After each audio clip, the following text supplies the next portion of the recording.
Good morning, good morning, good morning, good morning, everybody. This is your boy James with the Table Talk, and we also have Jasmine with us this morning. Hey, Jazz. Hey, good morning. Today is the last day, everybody, for the critical race theory and our take on it. Jasmine and myself, we've been talking about for the last 2 days about the critical race theory and what it means to us and our take. So, without further ado, I would like to welcome all three servers that are live right now. That's Riverside FM, YouTube, and Facebook. All right, Jazz, are you ready for this morning, girl? Yes, I am. I'm ready. Talk about it. All right. Well, Jazz, this week I led two of the shows. So I want to ask you this morning if you would like to lead this morning's show. Okay, so basically we've been talking about the critical race theory and our views on it and other people all around the world views on it. And it's something that we need to talk about. It's nothing that needs to be pushed under the rug. But what really stuck out to me was the critical race theory in music. And there's a lot with that. So All right. I'm going to get right into it. All right. Well, go ahead, Jess.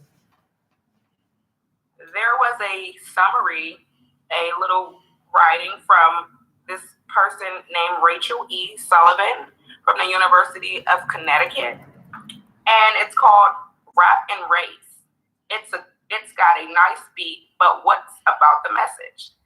So basically, in the article, they're talking about race and rap roots. So let's get into it. Rap music emerged in the mid-1970s in New York City. Since that period, it has grown from a New York phenomenon to a mainstay of popular music in the United States and around the world.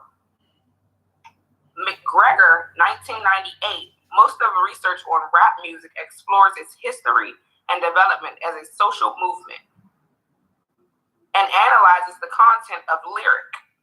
Although these studies have contributed to our understanding of hip-hop, they are more focused on music artists and less on rap fans.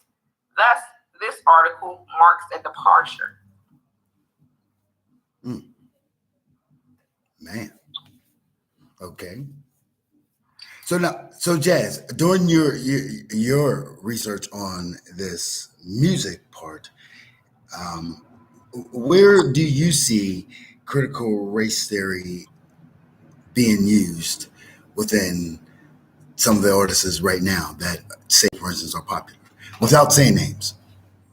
It's been going on for years. So basically, today I've been seeing that most artists that raps about violence and all those things, they promote them. And they promote them because they want them to push that word out to the youth of the African American community so that we can keep the crime rates up and they can have the prisons filled. So basically what you're saying is the storytelling that's going on in the music is part of the, I guess, oppression for the community as well. So yes, okay, yeah, okay.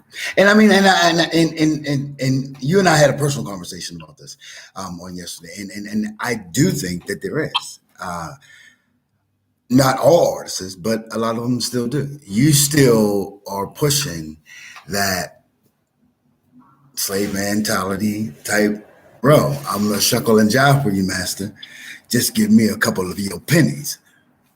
And yes, and I also reviewed that a lot of artists, they do their music, they go from state to state doing shows, but they also don't know, if they don't read the fine print on all of their paperwork that they are signing, they're signing deals where the people are taking half of their money. Like, they're making it look good for them just for a moment. There's only a few artists that own their own masters and make their own music and they're entitled to their own music. But most of them, they have people above them that takes their music. They take their money and they're just going around doing shows, and that's how they become not so successful 10 years from now. Right. So they may be popping now, but we'll see. Yeah. Yeah, we'll see. Well, ladies and gentlemen, here on YouTube and Facebook, we will still be here. Right now, we had to take a quick commercial break here, and it is powered by Riverside FM. And we will be coming back here at the top of the hour with myself, James of the Table Talk, and Jasmine. We will be right back after these messages on RS Riverside FM. But now, Jazz, even though it is hitting the industry, do you think that there could be those in the industry that's trying to actually fight against that right now as we speak and are not on that same side with them? Say it one more time. The industry that's not a part of, you're saying, the critical race theory, the ones that are opposed to it versus the ones that are opposed to it. Do you think that there are some infighting with some artists? Because I know there has to be artists out there that own total control. Yes, I do agree. I agree that they are probably, trying to inform them. But some people that's in the industry have informed us that some people in the industry aren't so nice. Like, they put on this front and they don't want to see other people win. So right. And there have been a lot of artists that have died, and there's been a whole bunch of tragedy in the hip hop industry with the music and everything. Yeah, and it continues to happen, and that's why these sound bites, Jazz. I want to play at least 2 minutes of this. Everybody, we got these sound bites, and I've been listening to them, and these sound bites, they got some stuff. So here they are. Listen to them. Here on the Table Talk with James. Critical race theory is racism. Critical race theory is this looking at the way that law has been a conduit for racial inequality. This is not about the substance of critical race theory. This is about race.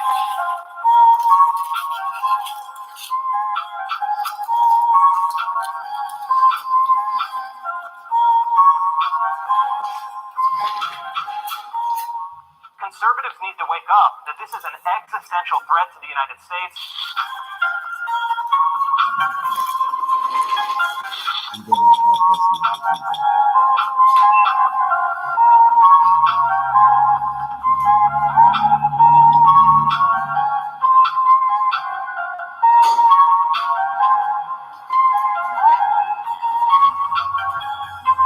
It's a way of looking at race. It's a way of looking at why, after so many decades, centuries actually, since the emancipation, we have patterns of inequality that are enduring.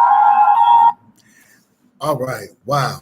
Even right there, that one right there, it got me. And then if you heard Jazz, it was almost like a shout out to the music part that you were talking about when it said, we'll do anything, that is asked of us, regardless of where it's coming from. That's crazy, and then even with the young lady at the end, since the emancipation, we are still having the same crap going on.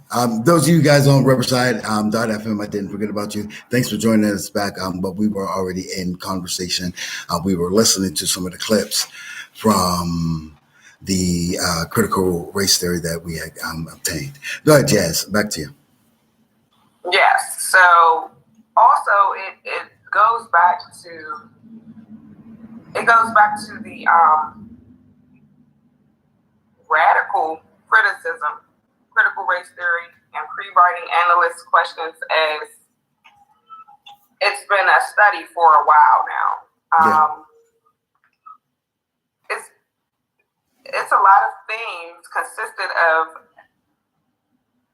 it's consistent for Black nationalism. It's repetitive. It's very bad. Yeah. It's just strange to me how someone would want to control someone's life and glorify all of this negative stuff just to put them in the hole to get them paid. And it's pretty much like slavery back in the day. It's just you're not being whipped and all of that stuff. So right. But see, you know, Jazz, and it goes back to earlier on in this week when I was asking the question, is critical race theory a way of understanding American racism and how it has shaped the public policy or the divisive discourse that pits people of color against the white people? You know, and the liberals and the conservatives, they've been fighting about this, and they've been in deep, sharp disagreement about this for a long time. You know, and this topic has exploded the arena this spring, especially in the K-12. When numerous state legislators, they were debating this bill, you know, seeking to ban it, you know, and we've seen it on TV, Rick Santos, all of them people, you know what I'm saying? And the truth is, it divides everybody. Those who are Black and brown who don't know, it divides them against the ones that who knows, you know, and it's bad. This thing is sad, and like you said, the first day, you know, you don't even see the parents at the meetings. You know what I'm saying? So, like, what the hell is going on, Black America? Yeah. I don't know, Jazz. I mean, like, I don't know if it's just that they're sleeping or what the hell is going on. You know, I got this piece of information that I had pulled up yesterday, and on there it said, you know, the event that last decade have increased public awareness about things like housing segregation, the impact of criminal justice policies in the 90s, and that legacy of enslavement of Black Americans. It much lessens the consensus on what the government role should be in righting these past wrongs.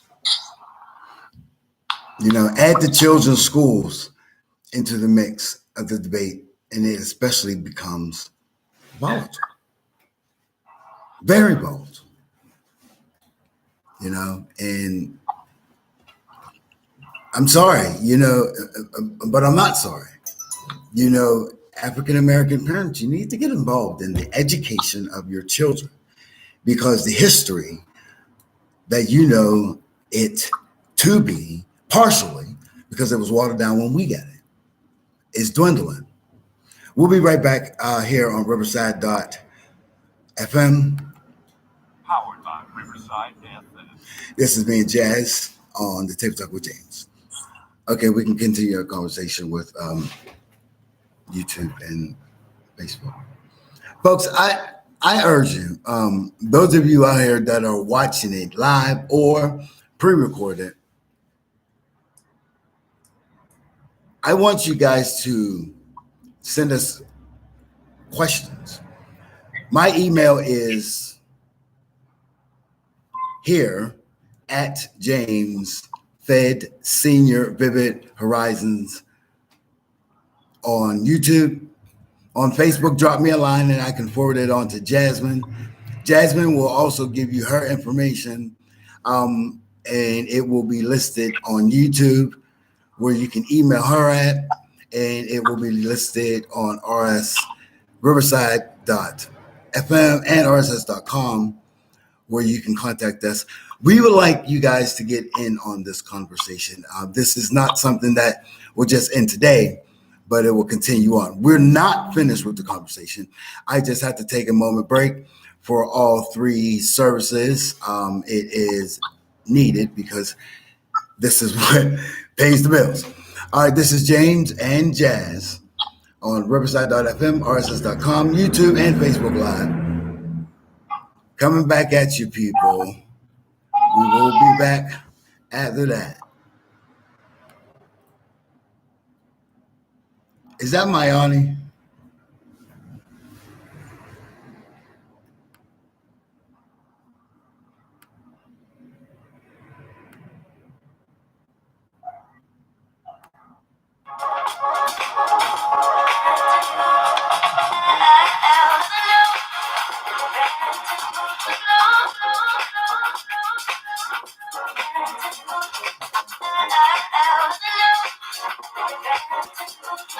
Hey, Jazz. Hey, Jazz. Yeah.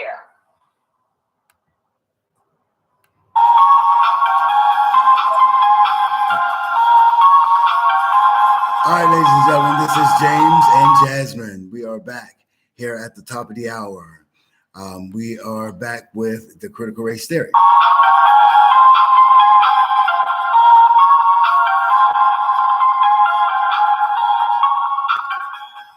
During the latter part of the 19th century, you could almost trace the economic conditions in various southern regions by the number of blacks reported lynched. There has to be some type of a racial lens that's used to analyze American history, U.S. history, at least to some extent, or else nothing today makes sense.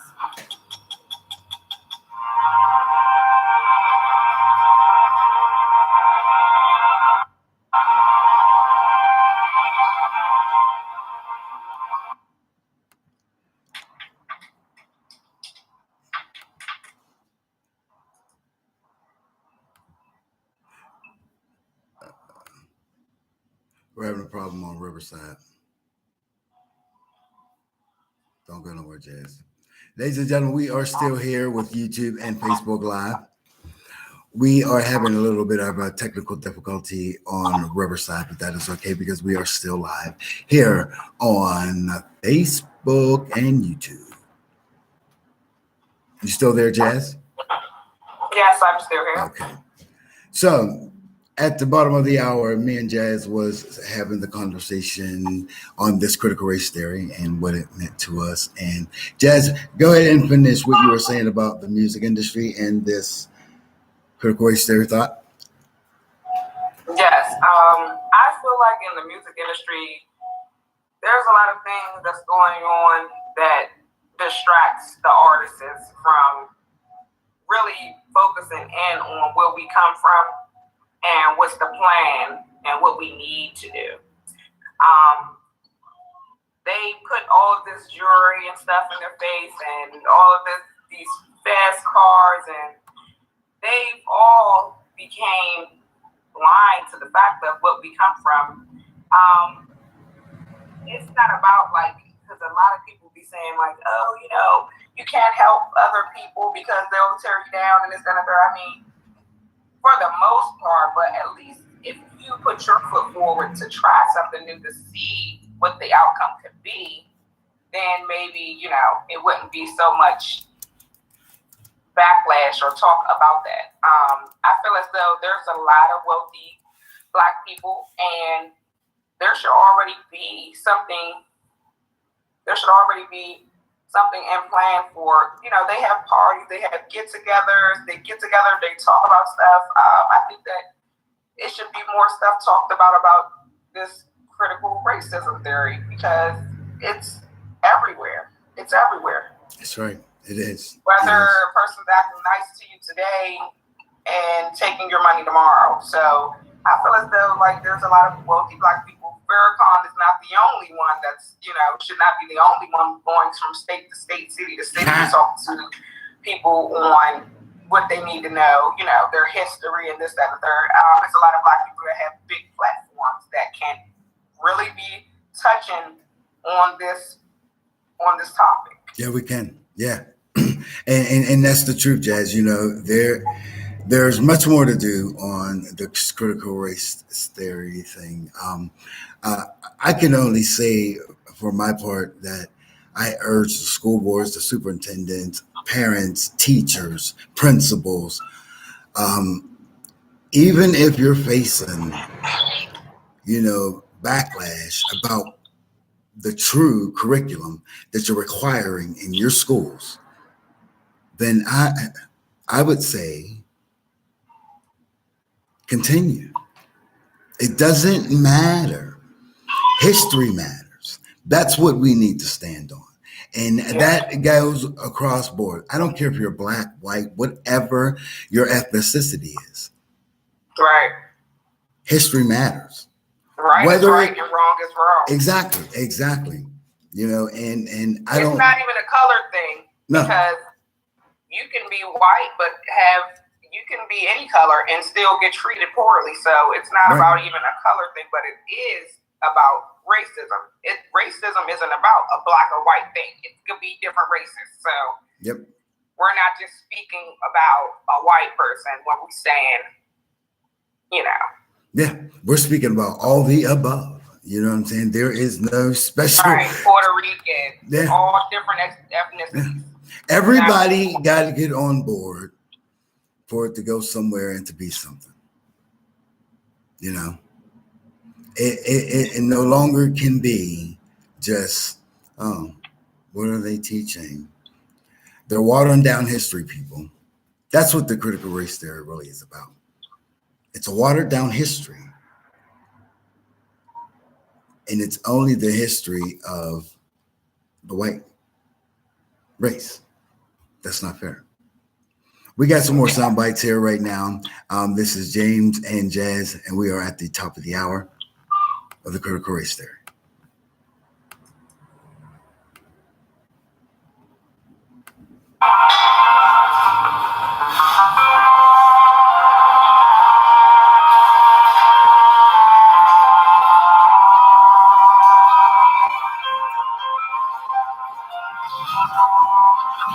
That is a horrible history, not remediable by plaintiff pleas of mea culpa, combined with the token appointment of members of the victim class who are least likely to remind the school of its past racist hiring record. The early 90s were this transition period, right? Because that's when right-wing conservative radio really started to have this impact on the national discourse around race. And on that note, we will end it right there because that is a valid point. All the way up until then, Jazz, we didn't have too many black disc jockeys or talk show or radio hosts. And even still today, we don't have that many. I wonder why. And radio hosts, and they're not on television. Yes, they like to promote us acting a fool, a total fool, putting on a platform where we're hating each other, we're fighting each other, this, that, and the third, let alone someone come out and speak the truth and talk about history and all that good stuff that we supposed to be talking about, then they probably won't get as many views. They probably won't even promote it. No, because it's something that's not of substance. That's what I'm looking at.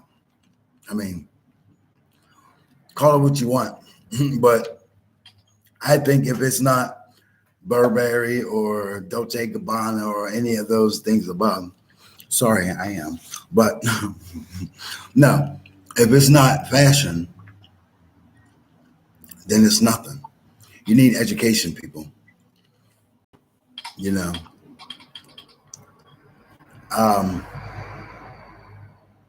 I've had some run-ins with people who have come to me and was like, oh, well, what do you feel about? Personally, you don't really want to know what I feel. Because to me, this is something that we have experienced as colored people. Exactly. So we know exactly how it feels, how it hurts, right. how this, that. We can And talk about it all day. And that's the thing, Jazz. When they realize the core idea that race is the social construct and that racism is not just merely the product of individual-based prejudice. It's something embedded in the legal system and policies. And we as Black people are not focused on that right there. Legal system and policies. It's embedded. Yes, it's in the courts. Right. We got to get everywhere. We got to get that. We're being judged. Exactly. There shouldn't even be a judge, in my opinion. Right. Because you're going to judge. Why would you judge me? Mm-hmm. It doesn't make sense to me. So everything that's going on around us is not meant for us. That's right. It's meant up to destruct us and to go against us. And this is critical theory racism. All the way live. What'd you say? It's all the way live, Jazz. Right. Well, ladies and gentlemen, this is James and Jazz. Whoa, we got it right that time, Houston. Yes. This is James and that is Jazz on Riverside.fm with the Critical Race, sir. At the top of the hour, we will be back with Jazz and me. It is 9:57 p.m. here in Pittsburgh, where the weather is kind of okay today. We'll be right back on Riverside.fm, Facebook, and YouTube. We're still here.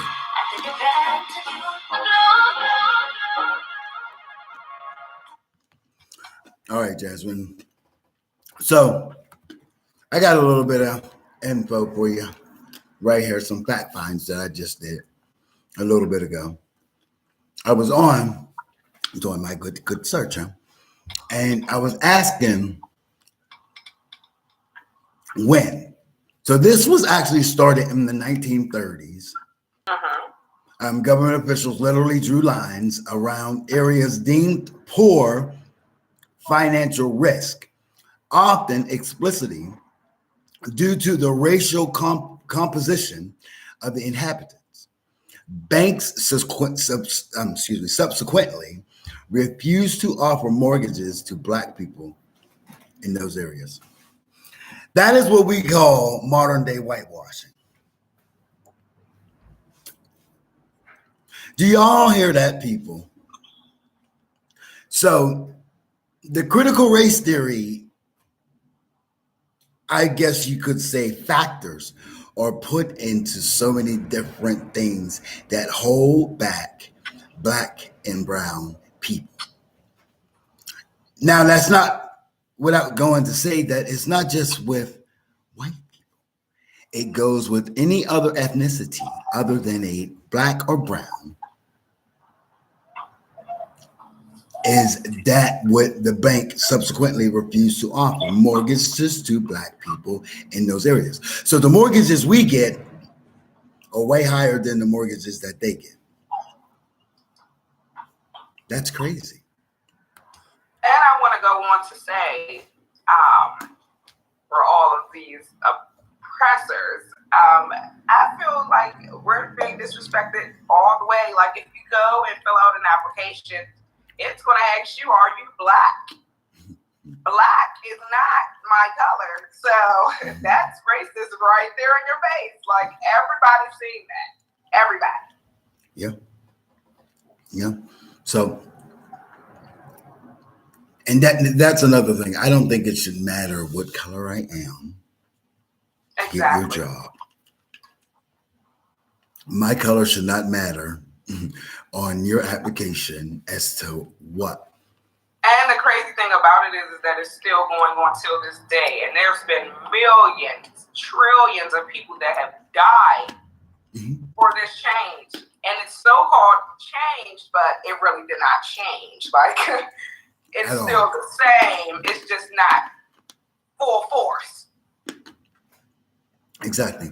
Well, today, those same patterns of discrimination live on through facilities, race-blind policies, like single-family zoning that prevents the building of affordable housing in advantage majority white neighborhoods, and thus stymies racial desegregation efforts.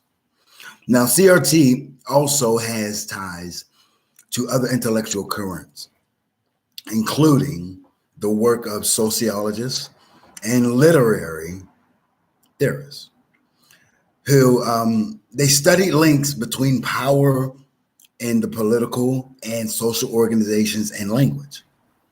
And its idea have since informed other fields like humanities, the social science, the teachers, and the educators. Now, the academic understanding of critical race theory differs from representation in popular books, especially from portrayals like the critics. Now, those things come from like the Republicans. They don't come from the Democrats. They don't come from the liberals. They don't come from those who care about the people. Now that phrase, the people, it doesn't say rich, poor, not, it says the people. So when it comes to public policy, my thing is, okay, well, if it says for the people, then we're not the people because you enslaved our people. You try to take the things away from our people and you're writing it into your law still.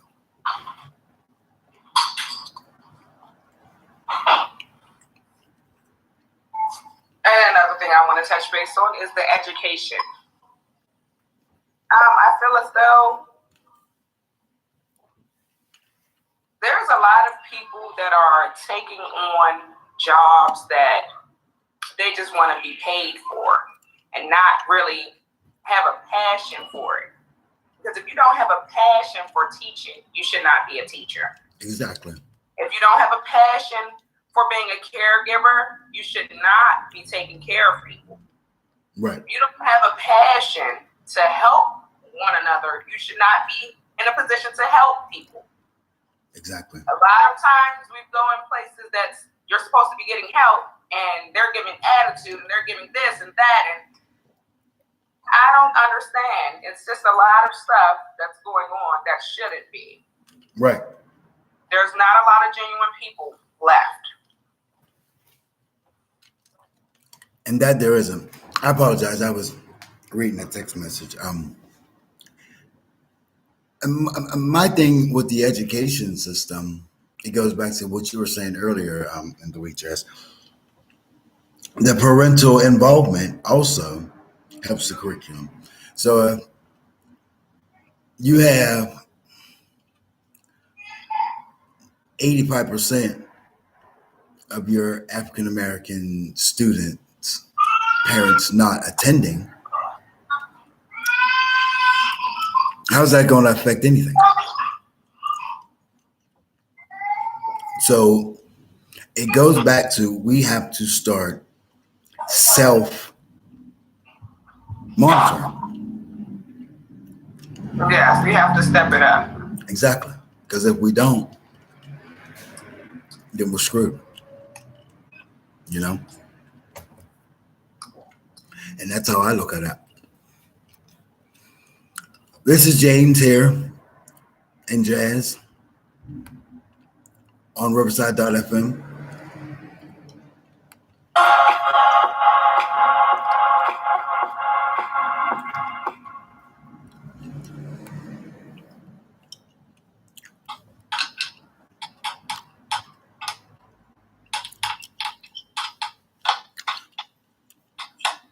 So, Jazz, we are coming close to the ending for the YouTube this morning. So I want you to give some of your closing thoughts on the critical race theory and the effects it has on you and your life.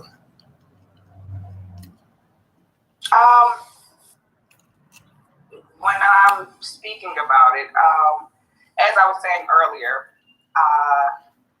any help for any community would be great.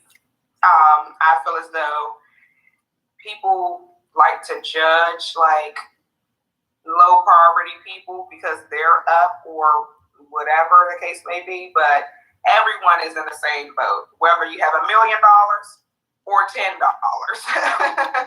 Right. If they're judging the color of our skin, you're not no better than the next. I know that's right. And the effect that it'll have on me is my children's future. Mm-hmm. I want to see a bright future for my kids. I don't want to have to be like, oh, I don't know if my son's going to get killed by the cops or, just certain things like that. We're always being the victim. And then people like to talk about it and try to make it seem like, oh, they're playing victim. No, we're always the victim in situations. Right. When it comes to the authority or anything. So I just feel like as Black people, we need to be more educated. We need to know what's going on in everywhere, any aspect of life. You need to know every step of the way what's going on. You should not be in a blind about anything, so that you can make sure that your future is bright and you can teach your kids the history that they need to know, what's going on in the world, what they need to look out for. You know, your kids should not be moving around and thinking that everything is just holly jolly, and then something happens and then we're all mad. But in reality, we don't all do our research and we don't all, pay attention to some things that we should, even if it's small. Pay attention to it. Pay attention to your children, anything that they're telling you, like the teachers at school, all of that. Because when I was in school, some teachers would tell me, well, I got mine, you have to get yours. What is that to tell to a student that's here to learn? So, as I said before, if you don't want to teach, you should not be in the school system. If you don't have patience, you should not be a teacher. Because when you're learning, you're not going to get it the first time you were taught. It has to be repetitive. So if you're not ready to keep on repeating yourself, you should not be a teacher, because teachers get frustrated and then blame it on the student when they're still kids. So try to do something with your activity to make it fun for the children so that they can know it. And that's what I have on that. Okay, ladies and gentlemen, and then you have it.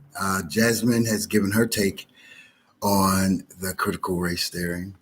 All those out there, you already know, I've given my take this week on the critical race theory. I would like to thank everyone for coming out and listening to us. I enjoyed my time with you guys. And I think we are going to be fortunate enough to have Miss Washington come back with us here on Riverside, on YouTube and Facebook with the Table Talk with James and Jasmine, as it is known to be at the moment. I want to leave you guys with just this.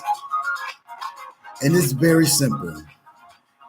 There's a good idea of confusion over all of this, what CRT means and the relationship with others, like anti-racism and social justice, which it's often conflated. But to an extent that these terms, critical race theory, is now cited as basis of all diversity and inclusion efforts, regardless of how much it actually informed those programs. Whether you're conservative, folks, or you are liberal, the fact of the matter is, this is our history. That's nothing to play with. One watered down history makes another watered down history, because it doesn't matter who you are or what you are. Black Lives Matter, LGBTQ lives matter. There's been a lot of discourse in this nation. All these mass school shootings and things that's going on. Ethnic studies, model curriculum. Folks, we're human. Let's get it right. Let's treat everybody right. Let's live right. The only way that we're going to make it somewhere is being true. My name is James, and that is Jazz. This has been a Table Talk with James and Jazz here on YouTube, Facebook.